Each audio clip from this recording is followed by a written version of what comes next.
कुठला रे? कुठला कार्यक्रम होता? सेवा सेवा काय? सेवा काय? सेवापूर्ती काय? सेवा सेवा करणे समजते ना? सेवा करणे. तुम्ही करता का सेवा? कोणाची सेवा करता? कोणाची करता? बाबाची. तसंच हा माझा तुमची सेवापूर्ती जेव्हा मी जिथं ड्युटी केली असेल मी लागलो त्यापासून नाही का, मी लागलो त्यापासून ज्या ज्या विद्यार्थ्याची सेवा केली सर त्या गव्हर्नमेंटचा नियम आहे की 58 वर्षापर्यंत सेवा करा. किती? आणि 58 वर्षानंतर तुम्ही काय करता म्हणजे निवृत्त व्हायचं आणि घरी बसायचं. गव्हर्नमेंट काय करते, घरी बसल्याचा पगार देते की तुम्ही आरामात बसून काय करा, जीवन जगा. ठीक आहे, इथपर्यंत ठीक आहे. पण मी सुरुवातीपासून सांगतोय की मी तुमच्यासारखाच लहान होतो किंवा असं समजू तुमचे लहान भाऊ की असेल ना छोटे छोटे 2 वर्षाचे 3 वर्षाचे आहे की नाही, तुमच्या घरी असेल ना, तर तेवढं असताना माझे आई म्हणजे वडील का म्हणलं मी वडील गेले, मला माहितच नाही वडिलांचा चेहरा आठवत नाही. ठीक आहे ना, वडिलांचा चेहरा आठवत नाही, वडील लहानपणी स्मरण पावले. का म्हणलं मी वडील किती वर्षाचा होतो तेव्हा मी 3 वर्षाचा. किती? 3 वर्षाचा. मला 2 बहिणी. किती? 2 बहिणी आणि 3 भाऊ आहे. 2 बहिणी आणि काय 3 भाऊ. आता मी 3 वर्षाचा होतो, माझी बहीण जवळपास 3 महिन्याची काय होती म्हणते. किती महिन्याची होती? लहानवाली 3 महिन्याची होती. किती महिन्याची होती? 3 महिन्याची होती. आणि मोठे समजा जर मी 3 तर तो 5चा असेल, दुसरा 7चा असेल, 9चा असेल नाही का, म्हणजे 9व्या वर्षी सगळे 9 वर्षाचे असतात तेव्हा वडील चालले गेले. आणि मग मी या तुमच्या वर्धा जिल्ह्यातला नाही आहे किंवा सेलूचा नाही, बेलगावचा पण नाही. का म्हणलं मी बेलगावचा नाही, सेलूचा नाही, मी हा माहूरकडचा. कुठचा? आर्मी जवळ लोणी म्हणून गाव आहे, त्या गावचा आहे. म्हणजे माझे वडील तिकडचे होते.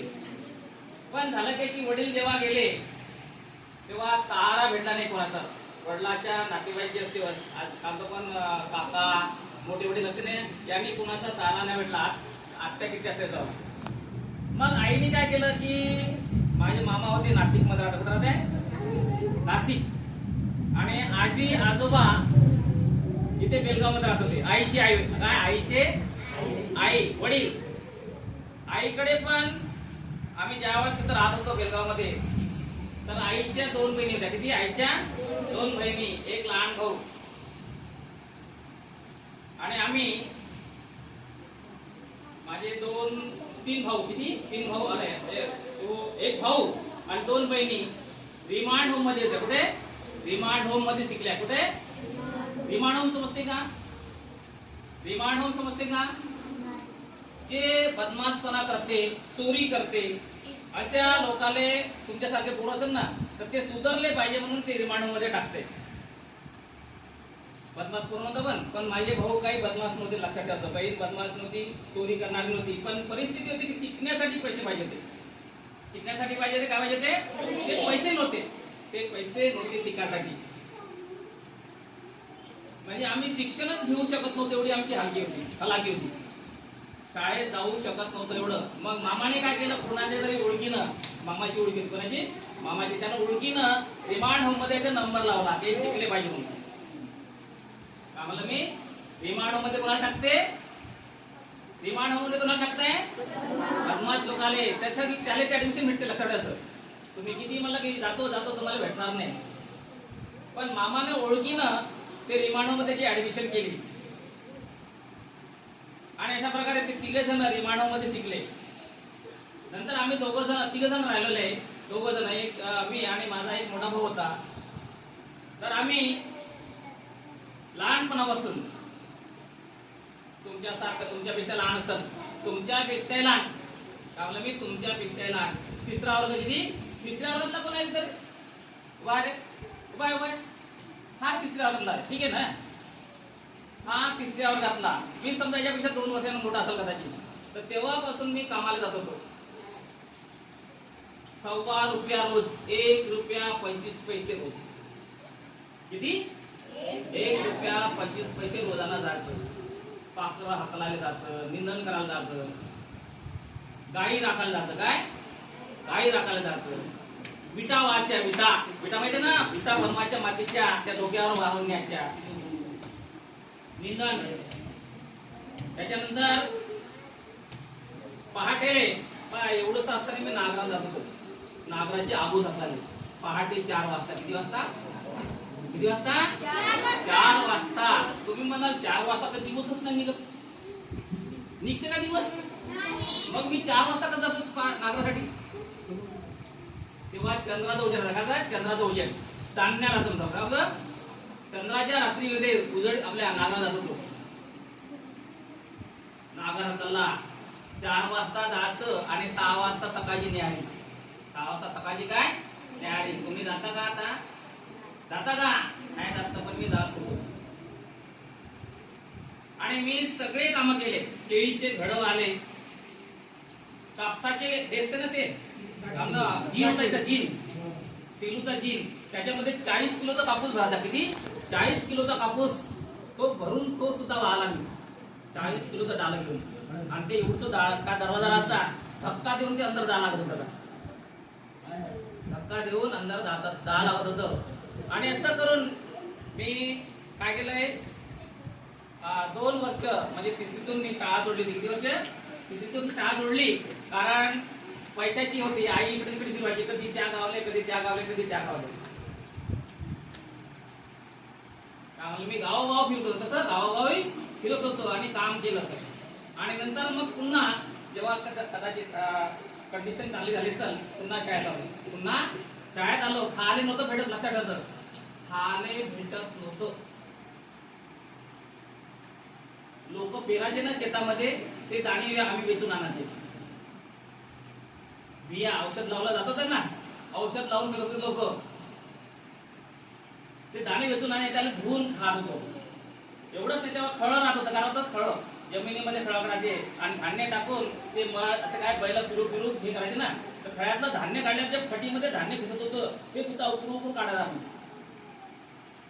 जमिनीतले धान्य फसलेले ते उकरून काढते आणि त्याच्यावर जगायचं. मग आता घरात तर मेंबर लोक भरपूर होते. म्हणजे काय होते, 2 मावशी होते, मामा होता, आजी, आजोबा, आई, मी, माझा भाऊ, असे मेंबर होते. एकाच घरात लहानची खोली होती. त्या खोलीमध्ये एक स्वयंपाक खोली, तेवढ्या तर त्या खोलीमध्ये आम्ही वापरत होतो.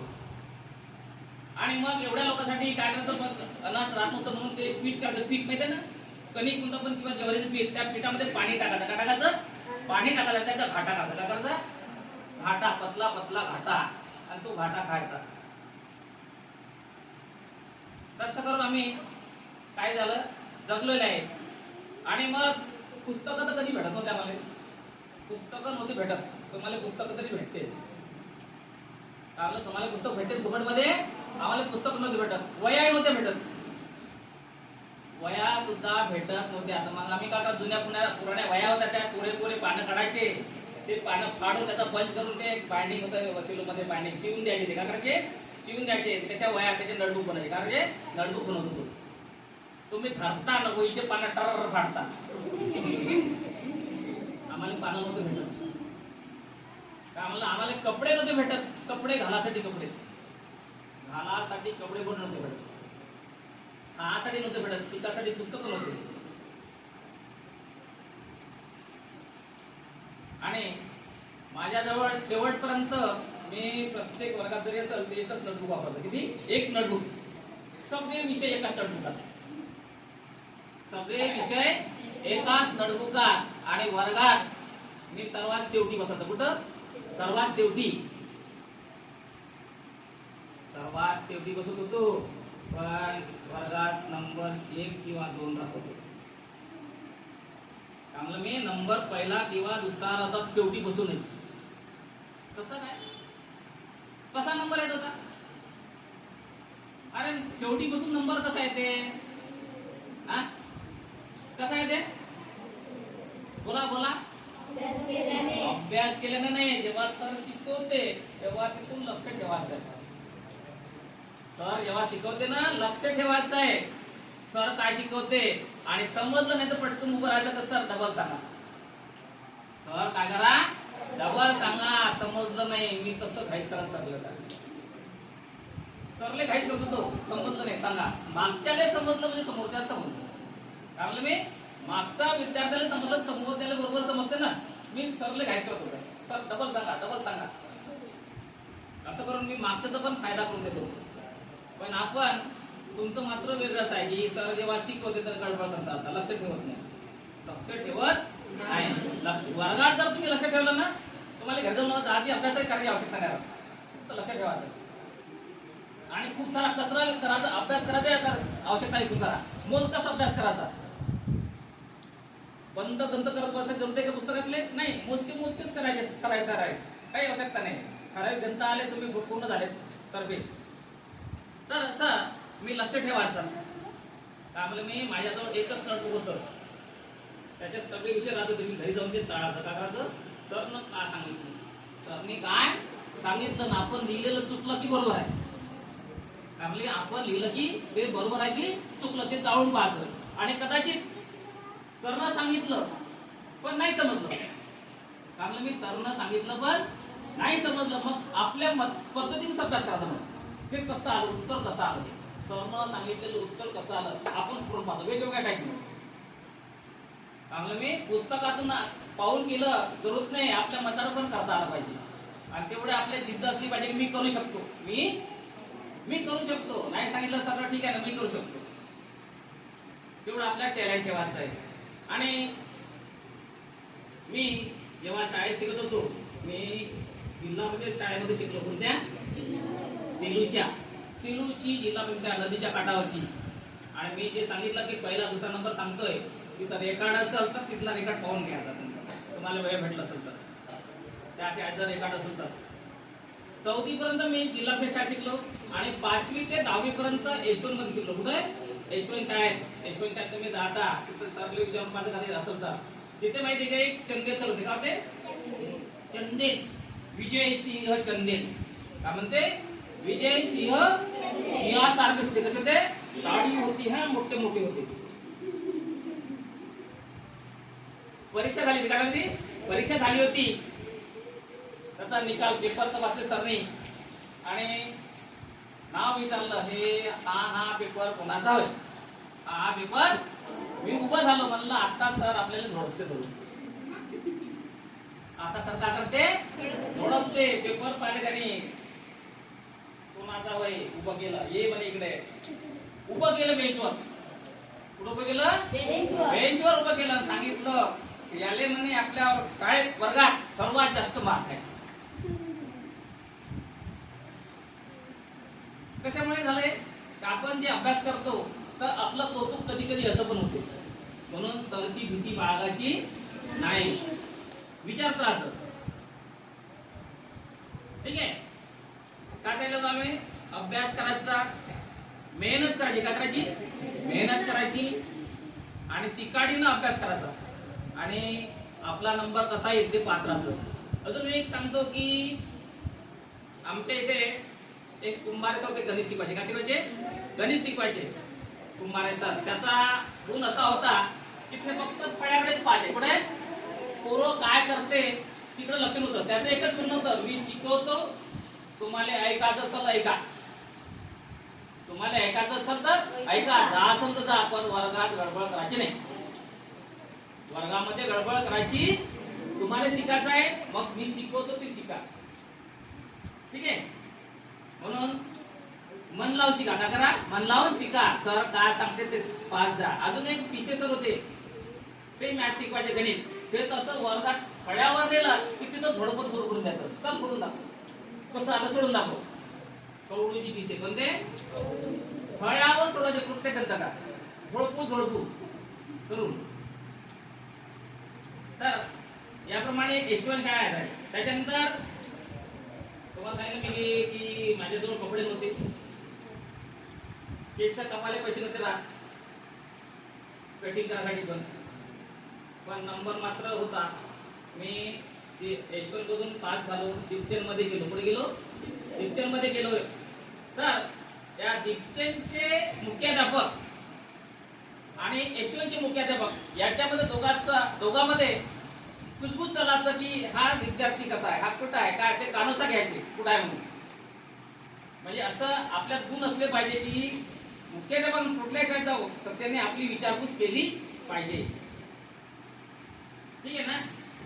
आणि जेव्हा मी शिकायचं तुमच्यासारखं समजलं मी माझ्या घरी झोपडं होतं. घर कसं होतं? झोपडं होतं. कुडाचं काय होतं? कुडाचं होतं. कुड्या अशा कुडाड्याला होत्या. कुडाड्या किंवा ते त्याच्यातलं रानकृषी म्हणतो आपण. काय म्हणतो पण रानकृषी कामुन्या. त्या खोलीमध्ये एक संदूक होता मोठा, लाकडाचा संदूक. काय होता? लाकडाचा संदूक होता.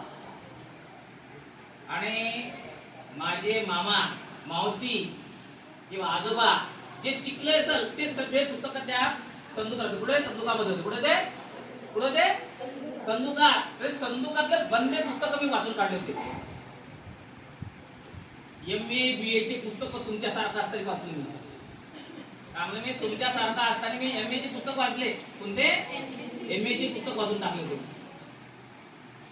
बंद संदूकातले पुस्तक जेवढे भेटले तेवढे वाचले. आणि त्याचा फायदा मला असा झाला की मी जेव्हा नोकरीसाठी गेलो. कुठे? काय नोकरीमध्ये, इंटरव्ह्यू मध्ये कुठे गेलो?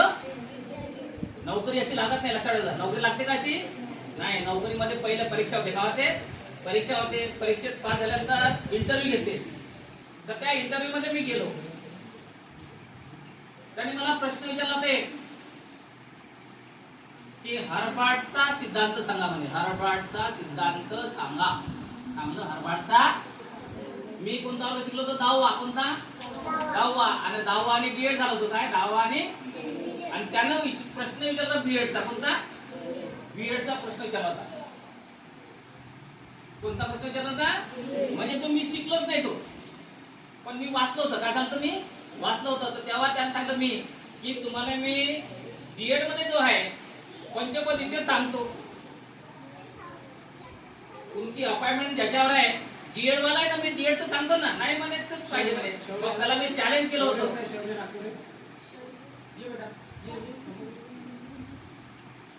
त्यांना मी चॅलेंज केलं होतं. काय करतो? मी आव्हान दिलं होतं की तुम्ही बंदे पुस्तक वाचा म्हणलं. तुम्हाला हार्वर्डचा सिद्धांत दिसते का म्हणून. काय सांगितलं मी जे शिकलो किंवा तुम्ही जे प्रश्न विचारता तो प्रश्न इथं नाही शिकण्यामध्ये, तो प्रश्न बीएड ला आहे म्हणून. तुम्ही चॅलेंज देऊन कसं थांबतो पूर्ण पुस्तक वाचा तुम्हाला भेटेल म्हणलं बीएड मध्ये. तसं आपल्याला माहित असलं पाहिजे आपण काय वाचलं. तर दुसरा एक प्रश्न त्यांनी विचारला होता की म्हणे फॅशन कशी करते? फॅशन कशी? फॅशन माहिती आहे ना? फॅशन काय म्हणते रे? फॅशन काय म्हणते? अरे फॅशन काय म्हणते? रंगबिरंगी कपडे घालणे, केस वाढवणे नाही का ते. पण मी जेव्हा इंटरव्ह्यू गेलो तेव्हा माझे केस वाढवून होते. मला वाटतं पॅन्टला ठिगळ काहीतरी होतं कुठे का, आणि लाल शर्ट असं काहीतरी होतं. तर ते पाहून त्यांनी विचारलं फॅशन कशी करते. म्हणजे गरिबीला त्यांनी फॅशन समजत होतं. त्या लोकांना काय गरिबी म्हणजे त्यांनी समजलं नाही काय केस काऊन वाढले, ठिगळ काऊन आहे, कपडा काऊन असं घातला त्याला माहित नाही. त्याला फॅशन वाढली पण ती गरिबी होती. का होती ती? गरिबी. म्हणजे आजकाल लोक गरिबीले पण फॅशन समजते. आणि एक तर फॅशन झाली आता ठिगळ बुगळ घालायचे कपडे घालते, फाटले फुटले कपडे घालते. ते काही करोडपती राहते, लखपती राहते, आणि कोणते कपडे घालते? फाटलेले. पण तेव्हा ऍक्च्युअली ती गरिबी होती, फॅशन नव्हती. मी त्याला म्हटलं की मी हे जे घातलेलं आहे माझा जो आहे ना माझी फॅशन आहे. काय काय माझी फॅशन आहे. कशामुळे आली ती फॅशन? गरिबीमुळे. पण त्यांना ते फॅशन वाटली होती. त्याच्यानंतर त्यांनी विचारलं होतं की म्हणे आम्ही तुम्हाला अशा ठिकाणी टाकतो म्हणजे की जिथं मुलं शाळेत येणार नाही. मुलं शाळेत येणार नाही, काही केलं तर नाही येणार म्हणे. मी त्याला चॅलेंज दिलं की मी काका म्हणलं तुम्ही कुठे? मी जिथं जाईल तिथं काय माझ्यासोबत पोरं येईल म्हणलं होतं. माझ्यासोबत काही पोरं येईल म्हणलं होतं. आणि अशीच घटना झाली की मी सीर समुद्रच्या शाळेत होतो. कुठं? सीर समुद्रच्या शाळेत होतो. सीर समुद्रच्या शाळेमध्ये होतो. लक्षात ठेवायचं. माझी पोस्टिंग 1 2 3 4 5 साठी नाही, वरच्या वर्गासाठी ते 6 ते 8 होती. ती 6 ते 8. आणि तेव्हा पट पाहिजे तर 50. किती पाहिजे होता? 50चा पट पाहिजे होता. 50चा पट असेल तर माझी पोस्टिंग लागत होती. 50च्या पेक्षा खाली आलं तर माझी बदली काय झाली, बदली झाली. असं मी 2-3 ठिकाणी बदली होऊन गेलो. पण क्षीरसमुद्रामध्ये असं आलं की तिथून मी गेलो होतो दुसरीकडे. पण आमच्या शाळेत एक देवडे मॅडम होती, कोणती, मनीषा देवडे. कोणती? मनीषा देवडे. तिने सांगितलं की सर म्हणे येळाकेळीच्या गिट्टी खतांवर पोर आहे. आम्हाला रे येळाकेळीच्या गिट्टी खतांवर काय पोर आहे, तुमच्यासारखेच कधी शाळेत जाणार आहे, तिथं भेटते म्हणे. मग मी येळाकेळीच्या गिट्टी खतांवर गेलो, तिथले पोरं शोधले जे कधी शाळेत न येणारे सर. त्याच्या वडिलाला भेटलो, पटव केलं आणि तिथून 9 पोराले क्षीरसमुद्राच्या शाळेत टाकलं नाव. 9 पोरं गिट्टी खतांचे, न शाळेत न येणारे, शाळेत न येणारे. आणि मी तिथून क्षीरसमुद्रामध्ये माझ्याकडे छोटी गाडी होती केटे, त्या गाडीने आणायचं. काय करायचं, त्या गाडीने आणायचं. पण बाजूलाच यशवंत शाळा होती, यशवंत शाळा. त्याला वाटत की पोरं आमच्या शाळेत नाही येत, इथं कसे चालले. आमच्या शाळेत नाव नाही टाकले आणि येळाकेळीच्या आणि क्षीरसमुद्राच्या शाळेमध्ये नाव कसे टाकले. ते त्याच्या पालकाला धमक्या द्यायची तिथं, तुम्हाला इथं राहायचं की नाही आहे, येळाकेळीत राहायचं आहे की जायचं आहे, येळाकेळीमध्ये राहायचं की जायचं आहे. भांडणं सुरू केले. काय केले, भांडणं सुरू केले. पण ते पालक एवढे ठाम होते की त्यांनी शेवटपर्यंत ते पोरं आमच्या शाळेमध्ये ठेवले. मी काय करता, गाडीमध्ये बसून आणायचा आणि संध्याकाळी नेऊन द्यायचा. एक दिवस काय झालं की मी ते मुलं शाळेत घेऊन आलो सकाळी. तेव्हा सकाळी शाळेत आणलं. कोणत्या शाळेत, कोणतं नाव, क्षीरसमुद्र. क्षीरसमुद्र गाव असं आहे की त्याच्या मागच्या बाजूने धरण आहे, मदन उन्नई. काय म्हणलं, मागच्या बाजूने काय, मदन उन्नई धरण आहे. समोर बाबुळगावचा बंधारा आहे. समोर काय, बाबुळगावचा बंधारा आहे. इकडून एकाकडून वाघाडी नाला आहे, तर दुसरीकडून कोणता तरी धरणाचा नाला आहे. तर असाच पाऊस आला एक दिवस, खूप पाऊस आला. शाळेत पाणी घुसलं, जवळपास छातीभर पाणी होतं शाळेत. क्षीरसमुद्राच्या शाळेत छातीभर पाणी, किती, छातीभर माणूसभर पाणी होतं. आणि गावात पण पाणी घुसत होतं, गावात पण पाणी घुसत होतं. आणि रस्ते बंद झाले. काय झाले, रस्ते बंद झाले. रात्र झाली. काय झाली, रात्र झाली. आम्ही 2 मॅडम होते. किती, 2 मॅडम आणि 4 शिक्षक होते. किती, 2 मॅडम. आपल्या इथं तुम्हाला ओंकार मॅडम माहिती आहे ना, आता आल्या त्या होत्या. एक पहाडे मॅडम होती, सर होते, प्रभाकर सर, वाघ होते. त्याच्यानंतर अहमद शेख काहीतरी होते, वाढवे आणि मी, असं काहीतरी स्टाफ होता. 4 शिक्षक आणि 2 टीचर मॅडम आणि 9 पोरं होते. किती, 9 पोरं. रात्र झाली. काय झाली, रात्र झाली. पूर काही उतरत नव्हता, पूर काही उतरत नव्हता. मग काय झालं, शाळेच्या समोर एक मलुंडे नावाचे गृहस्थ होते. मलुंडे नावाचे गृहस्थ अतिशय चांगले. त्याने स्वयंपाक केला. काय केला, स्वयंपाक केला आमच्यासाठी. कोण केला, मलुंडे नावाच्या व्यक्तीनं. आणि आम्हाला जेवू घातलं. काय घेतलं, जेवू घातलं. 9 विद्यार्थी आणि 6 शिक्षक. आम्ही जेवण केलं आणि पुराची वाट बघतो, पाणी केव्हा होतं, ते पाणी केव्हा होतं. रात्रीचं 2 वाजता पाणी उतरलं. किती वाजता, रात्री 2 वाजता पाणी उतरलं. एका बाजूचं कोणतं, जिकडून धरणाचं पाणी नव्हतं, म्हणजे जे असं वाहत होतं ना, ते पाणी उतरलं रात्री 2 वाजता. आम्ही 6 टीचर आणि 9 पोरं त्या लहानशा गाडीमध्ये कसं बसलो असं. कारण मी 6 शिक्षक आणि 9 विद्यार्थी लहानशा गाडीमध्ये बसलो. दाबू कसं तरी बसलो. आणि आम्ही पण गिरोली, अकोली, जामनी, सुकळी, येळाकेळी या मार्गाने गाडी काढली. कसली पाण्यातून काढली. आणि तिथून येळाकेळी मधून गिट्टी खदानमध्ये खाबड रस्त्यातून ते पोरं पोचून दिले. रात्रीचे 2 वाजता. किती वाजता, 2 वाजता. पण पालकाचा कोणाचा फोन आला नाही. पालकानं एकाने कंप्लेंट केली नाही, आमचे पोरं कुठे आहे म्हणून. काय म्हणलं, एकाही पालकांना कंप्लेंट केली नाही की आमचे पोरं कुठे आहे म्हणतात. त्याला माहित होतं की सर जवळ पोरं आहे म्हणजे कसे आहे, सुरक्षित आहे. आम्ही रात्री 2 वाजताचे दरवाजे ठोकून लोक त्याच्या घरी पोहोचून दिला. रात्री 2 वाजता.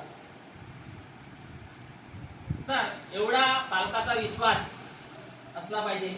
त्यानंतर माझं एक आहे की मी अशा पोराकडे जास्त लक्ष देतो की जो मागा आहे, अभ्यासात मागा आहे, अभ्यासात मागा आहे, त्याच्या जवळ जाऊन मी बसतो. माहिती आहे ना तुम्हाला, बसतो की नाही? हा, तर असंच मी बसत होतो. पण काही काही पोराले असं वाटायचं की आम्हाला जास्त विचारते. काय करते? काय बोललं, आम्हाला जास्त विचारते. तर अशाच पैकी वडगावमध्ये एक घटना झाली की इथं गजबिये नावाचा माणूस होता.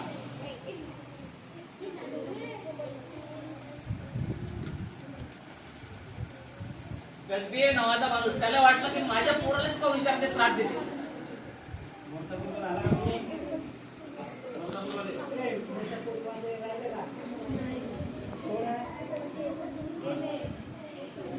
आता काय झालं, त्या गजबियेला असं वाटलं की माझ्या पोरालाच कोण विचारते बा. कारण तो मोठ्या काठावर शाळेत 4 तास सुट्टीवर नाल्याच्या काठाने खेकडे पडत होता. आपलं नाल्याच्या काठात जाऊन खेकडे पडत होतो शिक्षण सोडून. मग मी त्याच्याकडे जास्त लक्ष द्यायचा. तो पालक एक दिवस त्याला कोणतरी भडकून दिलं, वडगावचे लीडर होते, त्याने भडकून दिलं. तो दगड घेऊन आला होता, माया पोराले काऊन विचारता, त्रास काऊन देता म्हणून. का नाव सांगितलं? गजबी. का नाव सांगितलं? गजबी. आणि अशा प्रकारे तो पोरगा कालांतराने आउट ऑफ झाला, शाळा सोडलं. एक दिवस तो भेटला असा, सर म्हणून ओळखलं का म्हणजे, म्हटलं कोण रे? मी होते म्हणजे. तर सर म्हणून असं काही करायचं नसते, अभ्यास करायचं. काय करायचं असते? अभ्यास करायचा असते. ज्याच्याशिवाय जे काही तोतडे किती पोरं असतात ना, तोतडे पोरं, त्याला मी स्पीच थेरपी दिली. काय ते स्पीच थेरपी, समजते का? उच्चार पुन्हा पुन्हा पुन्हा पुन्हा करून त्याला बोलावलं आम्हाला. तर त्याच्यामध्ये माझे उच्चार पण कधी कधी खराब होत गेले. त्याच्यासोबत तोतड्यासोबत तो मी तोतड बोलायला लागलो. तर असं कोणी करत नाही, लक्षात ठेवायचं. कोणी थेरपी देत नाही, फक्त फळ्याकडे पाहते ना, शिकवणं काम करते. पण वैयक्तिक अशा पोराकडे लक्ष दिलं पाहिजे, नाही का? मागासलेल्या पोराला आपण वरता आणलं पाहिजे. आणि तुम्ही सुद्धा चांगला अभ्यास केला पाहिजे, नाही का? खेळा मस्तपैकी. का करा? खेळा, चांगलं नाव कमवा, अभ्यास करा आणि मोठे व्हा. गावा मोठे व्हा. कुठलंही तुम्हाला अडचण, कोणतीच अडचण येणार नाही. आणि आली तर सांगा, अडचणी सोडवल्या जाईल. काय कोणी म्हणणार नाही की पुस्तक नाही भेटलं, कपडे नाही, खाले भेटलं नाही. असं खाण्यासाठी तर घरी राहायचं नाही, कपड्यासाठी पण नाही घरात राहायचं. आणि एवढं काही टाइम झाला असेल तरी शाळेत यायचं. तुम्ही किती वाजो, टाइम किती हो, याचं. काय करायचं? याचं. आणि घरी राहायचं नाही, अभ्यास करायचा. काय करायचा? अभ्यास करायचा. चांगले मोठे व्हा. गावा गावा मोठे. काय व्हा? मोठे मोठे गावा. साहेब व्हा. गावा साहेब व्हा. काय म्हणते? एक गाणं होतं, एक वाळलेली काडी, वाळलेली काडी माझ्या अंगणात आली, मले फुलव म्हणाली. मले फुलव म्हणजे काय करा? त्याला पानं फुटले पाहिजे. पानं फुटले म्हणजे वाळलेल्या काडीले पण पानं फुटले पाहिजे. लक्षात ठेवायचं. कोणी तर वाळल्या काड्या आहे का? नाही, चांगले आहे. आणि खूप मोठे व्हा. त्याने समोर म्हटलंय काय म्हणते? बाळा शिकरे म्हणाली, बाळा शिकरे म्हणाली, मोठा साहेब हो म्हणाली. शिका. काय करा? शिका आणि मोठे मोठे साहेब व्हा. गावा मोठे साहेब व्हा. कोण कोण होणार आहे आत्महत्या करा. मग त्यासाठी अभ्यास करायला लागल. आणि हातात जे पुस्तक आलं, त्यामुळे मी हाती जे पुस्तक लागलं ते वाचा. काय करा? हातीले जे पुस्तक लागलं ते वाचा. पेपर वाचा. तुकडे ताकडे असेल पुस्तकातले ते वाचा. कागद जर दिसतो पण तुम्हाला भरपूर काही नॉलेज भेटते त्यात. आणि पुन्हा तुमच्या गावातले मोठे माणसं आहे काय शिकलेले माहितीये का? गावातले मोठे माणसं शिकलेले, त्याच्यापासून पण ज्ञान घ्या. मी लहान असताना मोठ्या माणसाजवळ जाऊन बसायचो. गावातले जे असते ना, आप्पाजी दहाजी असे आमच्या गावात माणसं होते, भाऊजी गिरजी शिकलेले, त्या इंग्रजाचे आहे. तर ते मला प्रश्न विचारायचे किंवा मला नॉलेज द्यायचे तेव्हा. त्यामुळे मी गावातले मोठ्या माणसाकडून पण आपल्याला शिकता येते जे माहित नसेल ते. तर तुम्ही सुद्धा मोठ्यासोबत संपर्क करा. गावात आईले विचारा, बाबाले विचारा, शिकलेले असेल त्यांना विचारा आणि आपल्या अडचणी सॉल्व्ह करून घ्या. ठीक आहे. तर एवढं बोलून मी काय करतो, तुमची रजा घेतो.